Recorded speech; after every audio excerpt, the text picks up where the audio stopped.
마태복음 6장 27절에서 34절까지 말씀입니다. 27절에서 34절까지 말씀 우리 한 절씩 교독하도록 하실까요? 27절부터 읽겠습니다. 너희 중에 누가 염려함으로 그 키를 한 자라도 더할 수 있겠느냐? 또 너희가 어찌 의복을 위하여 염려하느냐? 들의 백합화가 어떻게 자라는가 생각하여 보라. 수고도 아니하고 길쌈도 아니하느니라. 그러나 내가 너희에게 말하노니 솔로몬의 모든 영광으로도 입은 것이 잎꽃 하나만 갖지 못하였느니라.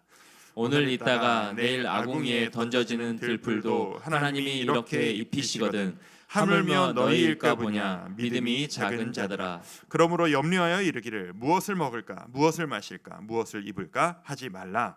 이는 나 이방인들이 구하는 것이라. 너희 하늘 아버지께서 이 모든 것이 너희에게 있어야 할 줄을 아시느니라. 그런즉 너희는 먼저 그의 나라와 그의 의를 구하라. 그리하면 이 모든 것을 너희에게 더하시리라. 그러므로 내일 일을 위하여 염려하지 말라. 내일 일은 내일이 염려할 것이요 한 날의 괴로움은 그날로 족하니라. 아멘.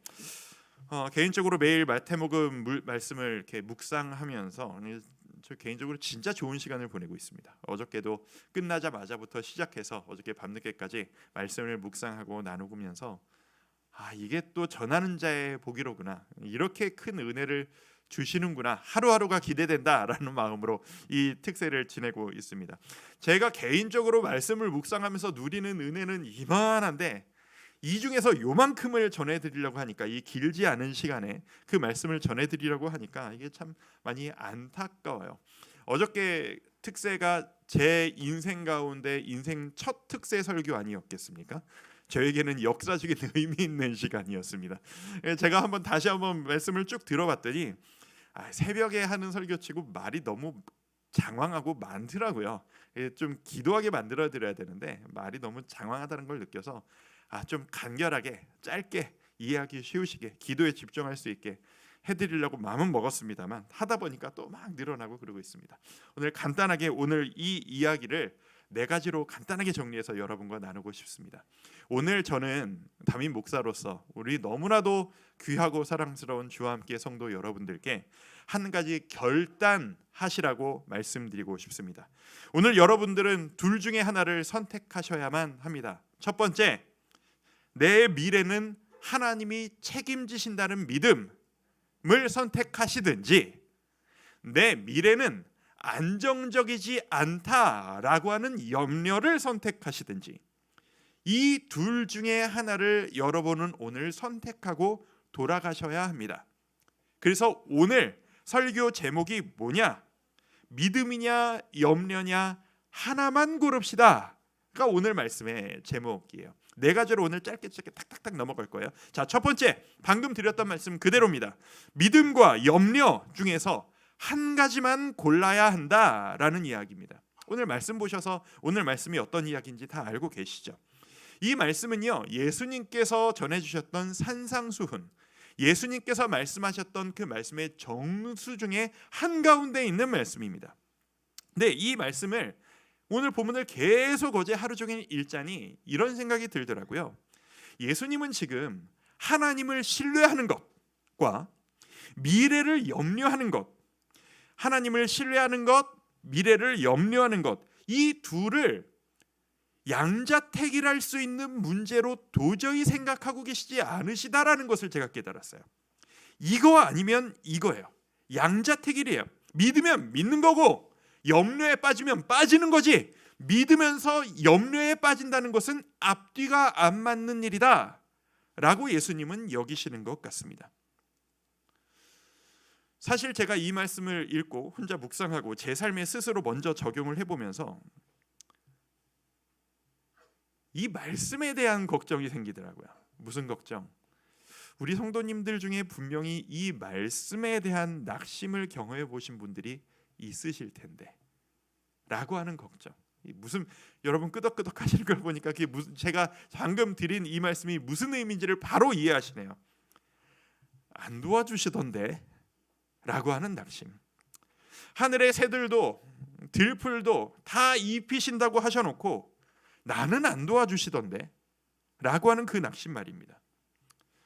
성도 여러분, 여러분이 경험하신 그 실패와 낙심이라고 하는 그 경험이 진짜로 하나님이 도와주지 않으셔서 생긴 경험이신 건지, 아니면 내가 스스로 지혜롭지 못한 선택을 했기 때문에 감당해야 하는 결과였을 뿐인 건지, 아니면 어제 우리가 나눴던 이야기처럼 이게 지금 마귀 사탄의 간계이고 미혹함인 건지, 여러분들이 경험하셨던 그 고통과 고난의 시간이 무엇 때문에 온 것인지는 저는 잘 모르겠습니다.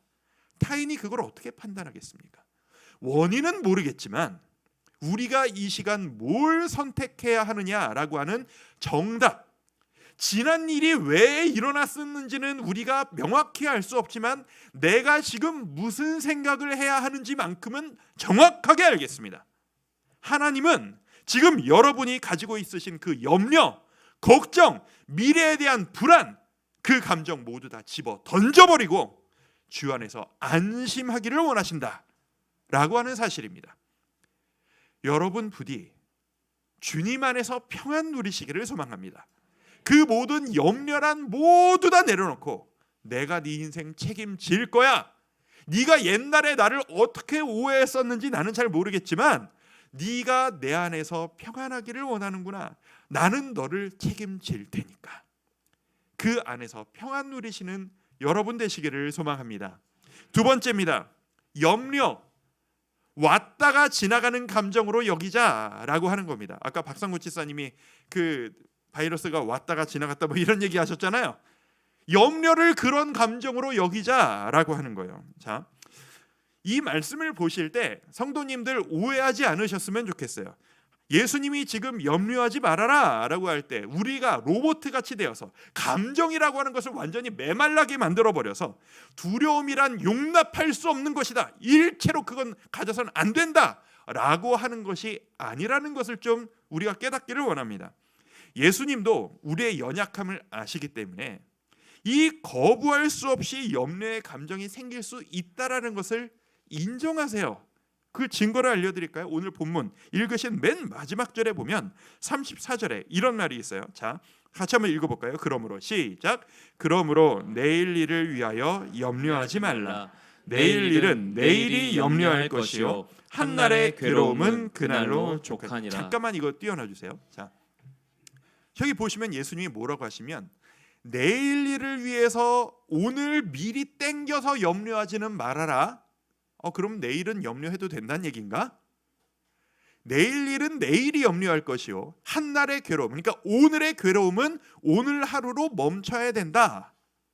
이게 지금 무슨 얘기예요?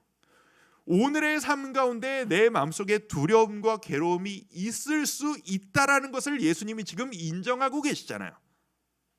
그렇다면 두려움, 죄를 지었습니다. 괴로움, 두려움, 죄를 지었습니다. 제가 어떻게 감히 이런 생각을 하실까요? 그렇게 하실 필요 없이 두려움이 우리의 마음속에 훅 들어올 수 있다는 것을 인정하고 그것을 그냥 흘려보내면 된다라고 하는 이야기입니다. 화면 내려주셔도 돼요. 이제 내 마음, 그러니까 두려워하지 말아라, 걱정하지 말아라, 염려하지 말아라, 이거는 그 감정을 용납하지 않겠다라고 하는 말씀이라기보다는 내 마음의 기본 자세를 염려로 내가 선택하느냐 아니면은 신뢰로 그것을 보내기로 선택하느냐라고 하는 내 기본 자세의 문제라는 겁니다. 염려 생길 수 있습니다. 그거를 여러분 마음속에 주저앉히지는 말아 주십시오. 한 귀로 들었다가 한 귀로 흘린다는 말이 있습니다. 염려의 포지션이 바로 그겁니다. 걱정이 되죠? 염려가 쑥 들어옵니다. 오늘은 좀 걱정이 되네? 그냥 흘려보내자. 그냥 쫙 보내버리십시오. 두려워집니다. 두려움이 막 떨어집니다. 안절부절 못합니다. 주저앉게 하지 마십시오. 그냥 싹 흘려보내십시오. 왔다가 가는 것일 뿐이야. 기도하시면 됩니다. 주님, 오늘은 제가 좀 두렵네요. 제가 오늘은 좀 걱정이 많이 됩니다. 그게 바로 기도 제목인 거예요. 주님, 이 염려가 저를 흔들지 못하게 하시고 주님께서 저를 지켜주신다는 것을 신뢰함으로 이 두려움이 저를 압도하는 것이 아니라 하나님에 대한 신뢰가 저를 압도할 수 있도록 저에게 힘 주시옵소서. 이렇게 살아가시는 우리 모두가 되기를 소망합니다. 두 가지 말씀드렸어요. 벌써 믿음과 염려 중에서 한 가지만 골라야 한다. 두 번째, 염려는 왔다가 지나가는 감정으로 여기자. 세 번째입니다. 자, 세 번째 되지. 이번에 같이 한번 읽어볼까요? 시작. 염려는 우리 생각보다 더 약한 것이다. 약한 것이다가 아니라 악한 것이다요. 잘 보셔야 돼요. 약한 것이다가 아니라 악한 것이다요. 저기에는 약한 것이라고 썼는데 이게 얼마나 헷갈리는 건지 악한 것이다가 맞아요. 제가 어제 말씀을 묵상하다가 염려에 대한 말씀을 여기저기 뒤지다가 놀라운 성경 구절 하나를 발견했어요. 그게 뭐냐면 누가복음 21장 34절이에요. 자, 말씀을 같이 한번 읽어볼까요? 자, 너희는 스스로 조심하라. 말씀 당황하셨어요. 말씀 보여주세요. 그럴 수 있어요. 막 글씨가 조금해서 같이 한번 읽어볼까요? 시작. 너희는 스스로 조심하라. 그렇지 않으면 방탕함과 술 취함과 생활의 염려로 마음이 둔하여지고 뜻밖의 그날이 덫과 같이 너희에게 임하리라. 잠깐만 볼게요. 말씀 잘 보세요. 방탕함과 술 취함과 생활의 염려, 세 가지가 같은 레벨의 동일선상에 언급되고 있어요. 방탕함, 술 취함, 생활의 염려. 이 말씀은 무슨 말씀이냐면 예수님께서 너희가 여기에 휘둘리다가는 까딱하면 너희가 천국 임하는 거 놓친다. 이거를 강조하시기 위한 말씀이거든요. 그것을 하나님의 나라를 바라보는데 가로막는 세 가지 우리의 세 가지 자세. 방탕함. 누구도 방탕함을 죄악이라고 생각해요. 방탕하고 문란하고 쾌락을 추구하고 누가 봐도 이건 잘못이다 라고 인정하잖아요. 술 취함, 알코올 중독, 걸리고 술 마시지 않으면 견딜 수 없어하고 하나님이 아니라 알코올의 모든 것을 의존하는 태도, 이거는 병원 가서 치료받아야 될 나쁜 자세라고 모두가 인정하잖아요. 근데 생활의 염려가 같이 들어가요. 내 미래는 괜찮을까? 나는 잘 살 수 있을까? 나는 이걸 감당할 수 있는 사람인가? 이거는 우리가 악으로 생각하나요? 너무나도 자연스러운 태도로 우리가 이걸 인정하고 있어요. 하나님이 지금 너무하시는 거 아니고요. 우리가 지금 과도하게 여기에 이 생활의 염려를 가벼운 문제로 받아들이고 있다라는 뜻입니다. 생활의 염려. 내 미래가 잘 돌아갈 수 있을 것인가? 하나님을 신뢰하지 못하는 태도입니다. 예수님께서는 이것을 악하다라고 이야기하십니다. 내가 너 책임진다. 내가 네 인생 너와 동행하며 내가 너를 돌봐줄 거야 라고 했는데 그 말을 믿지 않는다라는 이야기 아닙니까? 염려란 하나님이 말씀하셨으면 그냥 받아들이는 거예요. 밑도 끝도 없이 받아들이는 거예요. 왜 이래야 되는지 모르겠지만 그냥 주님이 말씀하셨으면 알겠습니다. 순종하고 받아들이는 겁니다. 그게 옳다라는 겁니다. 마지막 네 번째입니다. 같이 한번 읽어보겠습니다. 네 번째 대지 시작. 염려를 내려놓기를 두려워 말자. 이 말이 무슨 말이냐? 염려를 내려놓기를 두려워 말자. 상처가 깊으면 극복이 어려운 게 당연합니다. 여러분들을 바라보면서 이 문제가 여러분에게 지금 너무 큰 두려움으로 다가오고 계시는 성도님들이 분명히 계시다는 것을 저는 압니다. 염려를 내려놓는다는 것이 걱정하지 않기를 선택한다는 것이 누군가에게는 큰 너무나도 두려운 문제가 될 수 있다는 걸 알아요.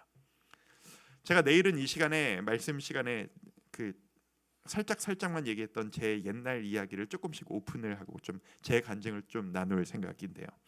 오늘 주제와 연관해서 짧은 이야기 하나만 좀 나누고 오늘 말씀을 마무리하고 싶습니다. 제 인생에 동굴과도 같은 깊은 동굴 같은 시간이 저에게는 좀 여러분들은 더 많은 일들을 많이 겪으셨는데 이른 나이에 조금 겪었던 경험의 시간들이 있었습니다. 목사였어요. 사역자였습니다. 매주 아이들에게 설교를 했어야만 했고 매일같이 성도님들에게 여러분 걱정하지 마십시오. 여러분 승리하실 수 있습니다. 여러분 하나님이 여러분과 함께 하십니다. 왜 걱정하세요? 라고 말씀을 전하는 목사였지만 뒤돌아서면 저는 우울에 빠졌고 고통 가운데 있었고 성도님들은 도와주시지만 나는 안 도와주신다라고 하는 감정에 휩싸여서 우울감에 몇 년을 보냈던 시간이 저에게 있었습니다. 그게 우울증이라는 걸 나중에 알았어요. 많은 사람들이 저를 괴롭혔었고, 괴롭혔다라고 하면 자꾸 그거 생각하시는데 몇 년 전에 저한테 제가 꽤 유명해졌던 사건, 그 사건이 아니에요. 그거보다 더 옛날 얘기예요.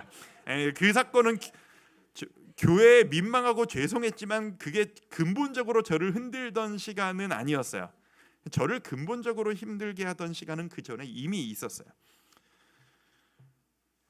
그 사람들이 끊임없이 저를 괴롭히고 내가 너희 집 가만 안 둘 거야, 뒤집어 엎을 거야라는 협박을 받고, 그때 제 아들이 이제 갓난 아기 때였는데 네 아들 훔쳐다가 숨겨버리면 너 어쩔 거냐라고는 협박을 당하고, 교회 로비에서 성도님들 앞에서 멱살을 잡히고, 뭐 여러 사건들이 좀 있었어요.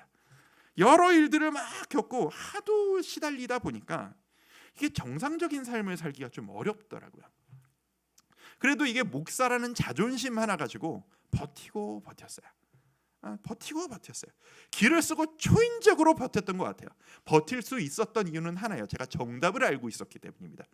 그래서 제 감정이 아니라 정답을 선택하기 위해 길을 쓰고 버텼기 때문에 그 시간을 버텼습니다. 주님, 제가 목사인데, 제가 성도님들에게 말씀 전하는 사람인데, 제가 말은 이렇게 하면서 이걸 못 버틴다면 말이 안 되지 않습니까?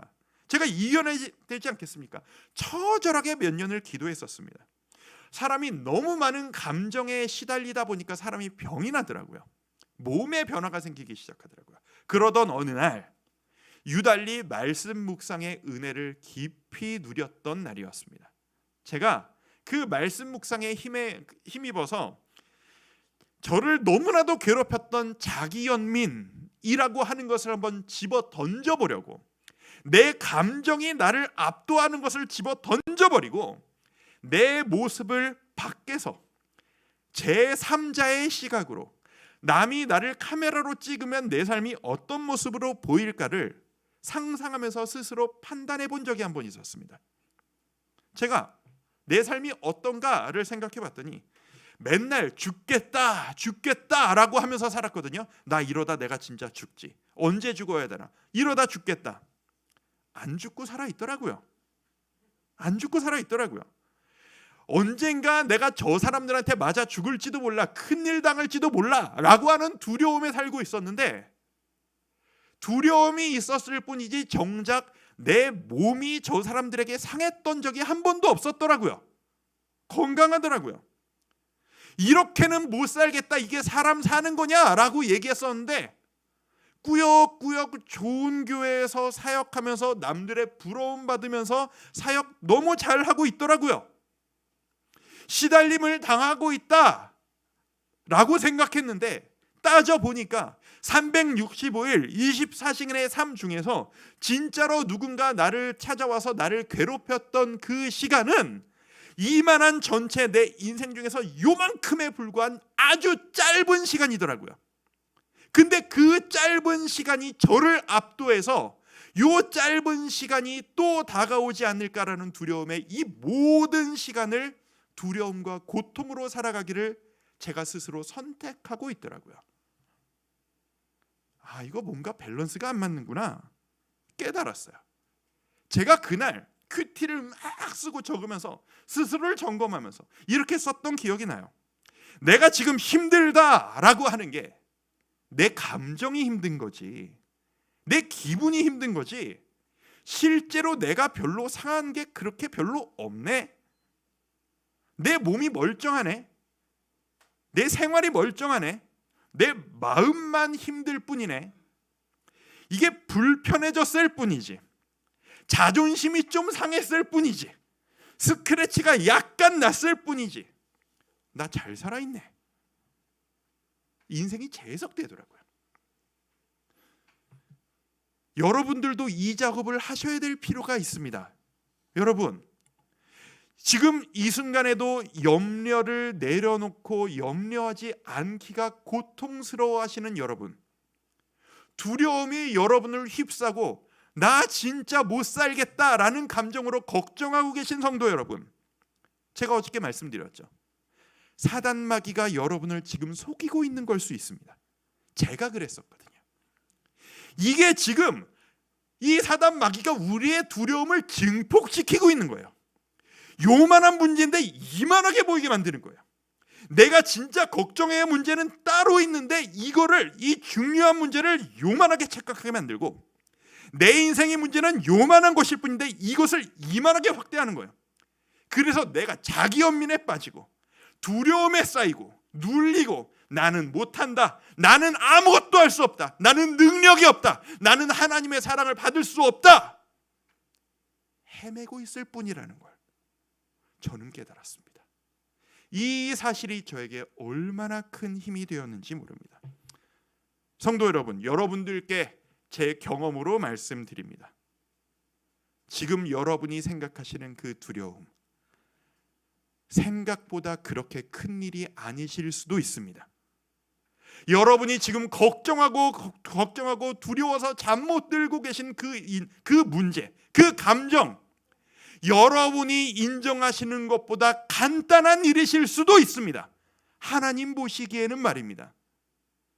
하나님이 맘먹으면 휙 하면 휙 해결될 수 있는 이야기, 주님 앞에 가지고 가서 내려놓으면 될 일을 우리는 왜 이렇게 이 염려를 내려놓지 못하고 두려움에 떨며 걱정하면서 이렇게 살아가고 있을까요? 그래서 예수님이 오늘 우리에게 말씀하시는 겁니다. 염려하지 말아라, 걱정하지 말아라, 내가 너와 함께 해주마, 내가 너에게 새롭게 일어설 수 있는 힘을 주마. 주와 함께 교회 성도 여러분, 여러분 이겨내실 수 있습니다. 여러분 승리하실 수 있습니다. 지금 걱정과 두려움에 빠져 계신 여러분의 지금 그 모습, 여러분에게 어울리지 않습니다. 하나님의 자녀로서 두려워하고 걱정하시는 그 모습이 여러분에게 어울리는 모습이 아니라는 걸 아셨으면 좋겠습니다. 여러분에게는 승리가 어울립니다. 여러분에게는 확신이 어울립니다. 여러분에게는 기뻐서 행복해하는 모습이 어울립니다. 여러분에게는 내가 하나님의 아들, 딸인데 내가 왜 두려워하랴, 나 이겨낼 거다, 힘차게 일어서서 우뚝 서서 세상을 이겨나가는 그 모습이 여러분에게 어울립니다. 사단의 꼬드김에 빠지지 마십시오. 걱정하지 마십시오. 두려워하지 마십시오. 두려움은 사단이 주는 미혹함입니다. 여러분의 감정을 따르시겠습니까? 하나님의 말씀을 따르시겠습니까? 하나님의 말씀은 두려워하지 말아라, 염려하지 말아라, 내가 너에게 승리를 주마. 이 말씀 따라가시는 여러분 되시기를 주의 이름으로 축복합니다. 우리 이 마음으로 찬양 하나 하죠. 제가